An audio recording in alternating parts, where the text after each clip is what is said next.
What's going on, YouTube? Ali Dope. I'm checking in once again with another Photoshop tutorial.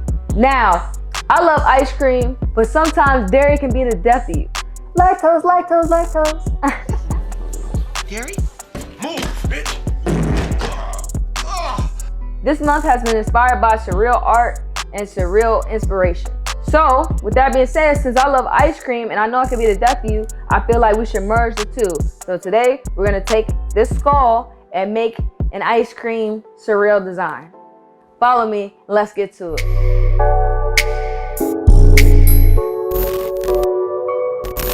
Alright, so you wanna start off with a 5x5 canvas. And for me, I found a table ledge, marble table ledge. I went and duplicated it 3 times and used the clone stamp tool to smooth out the edges so it was a seamless edge.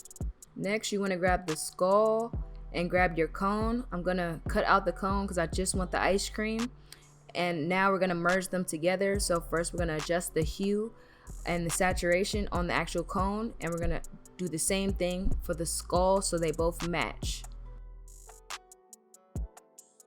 Then you want to kind of erase the places that you don't want any ice cream to be seen. I'm going to use a mask for this. Now we want to create the melting puddle effect. You want to take the cone, I found this one on Envato Elements, and then go ahead and create that hue and saturation so it matches the rest of the image. Then you want to go ahead and open it and liquefy. After you delete the cone, go ahead and liquefy it to create that nice melting texture effect. You can use the different tools they have inside Liquify to create the melting effect to however you see fit for your image. Now to create the melting over the table effect, you want to go ahead and cut that melting piece by itself and go ahead and adjust the curves to give it that darker feel on the table. Okay, now you want to go ahead and copy the ice cream and go ahead and create a clipping mask on the actual melted part so it kind of has the similar texture. Now I'm going to grab a grilled cheese texture so I can get that pulling melted effect from the cheese. I'm just going to adjust the hue and the saturation and go ahead and match it to my actual image and go ahead and delete or mask away the areas that I don't need. And this is going to give you that nice melted torn effect.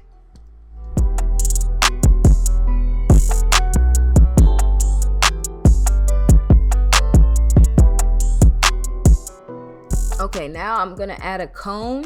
I have this from Envato Elements as well. You're gonna just place that on top of your ice cream, and then we gotta add some sort of depth to it. So I'm gonna go ahead and use a soft brush to kind of give it like a underlying feeling underneath the cone, so it looks like it's in the actual ice cream itself.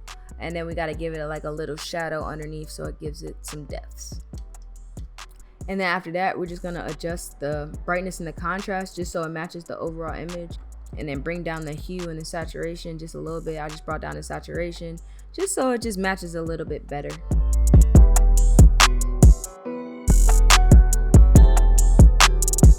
Okay, now for some extra details. We're gonna add a little shadow underneath the melted part, so you could just use a nice soft brush on its own separate layer for that. And then I want to add some highlights along the drips too to give it that 3D element, so that's what you're gonna see here as well. And then what you see is me adding, like I said, some textures, some depths back into the image and adjusting the brightness and the contrast. The grilled cheese image.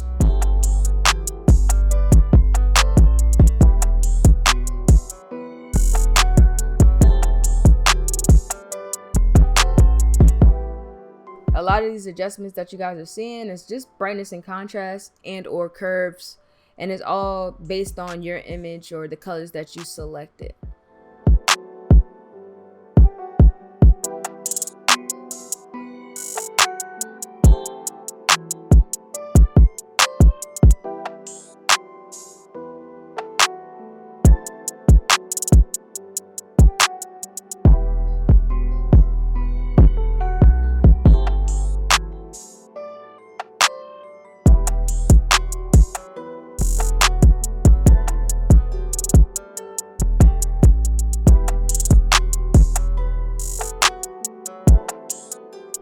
Now here I'm just adding some shadows from the grilled cheese and some of the other reflections that you might see from the image. I'm adding some liquify onto the skull just so the skull looks like it's melting a bit as well to give it that realism look.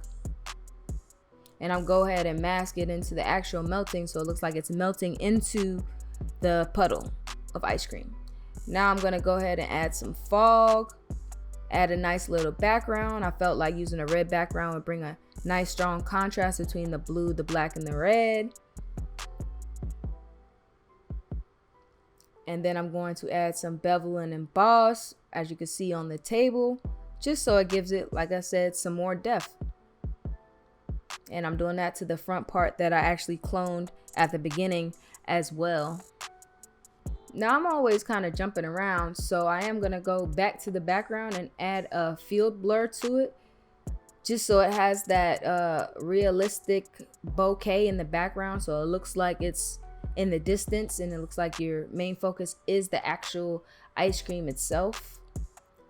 Go ahead and adjust the opacity a little bit. Okay, now I just took like some colors and I'm just adding some highlight to the back of the image itself. And you want to take that same color, I'm using blue, and you want to add those same highlights all over the ice cream itself. Also adjusted the flow and opacity of the brush to give it like a lighter look so it wasn't so harsh.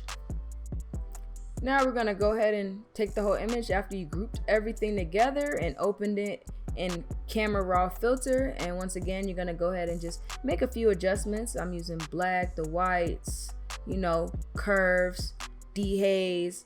I use clarity often, texture often, but you just gotta use it to where you see fits or where you feel like your image is gonna be the best. I always use color reduction as well, just to give it like a smooth overall look. And I'm also adjusting the hue and the saturations a little bit and some of the primaries to get the color a little bit of a boost.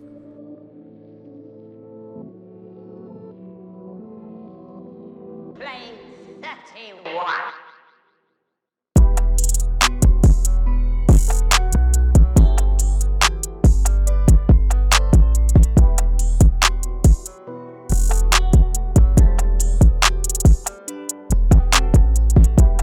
After you find the look that you're going for, I always go ahead and go to filter gallery and I add diffusion glow.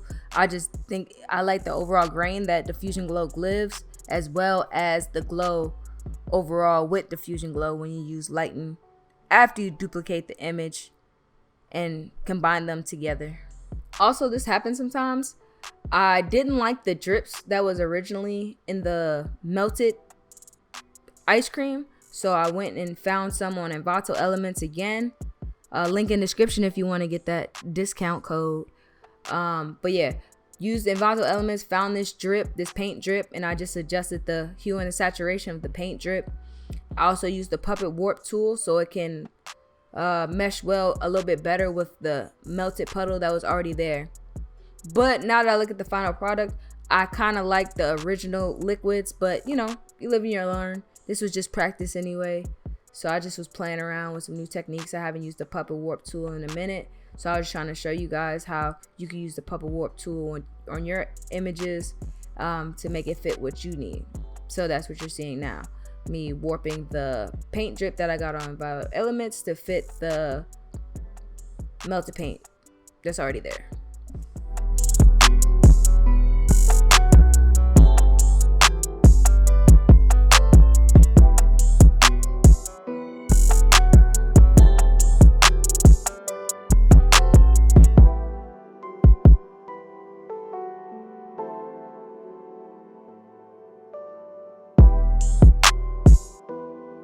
The hue and saturation and make any minor adjustments that you need to your overall image. I went ahead and added a adjustment layer for the color lookup table. I played around with some of the settings till I found one that I liked. Play with the opacity, and then this is what you have here, pretty much the final image. I like how it came out. I like some of the tools that I used. And it was a good practice just to get out my bag. I always do cover art. So just trying to think outside the box a little bit in 2022. I hope that inspired you or sparked some sort of idea within you that you guys can practice on your own or go back and watch it again just for entertainment. I appreciate you guys. We 400 away from 5K, baby. So make sure you like, subscribe, comment, tell your people to tell your people to tell your people, or your mans. I feel it. Thank y'all for watching thus far. We're going to keep killing it. Cover art breakdown coming through next week. And until then, you guys, keep learning, keep hustling, and most importantly, y'all know, keep creating, y'all. Until next time, Ali Dope checking out. Yes, sir.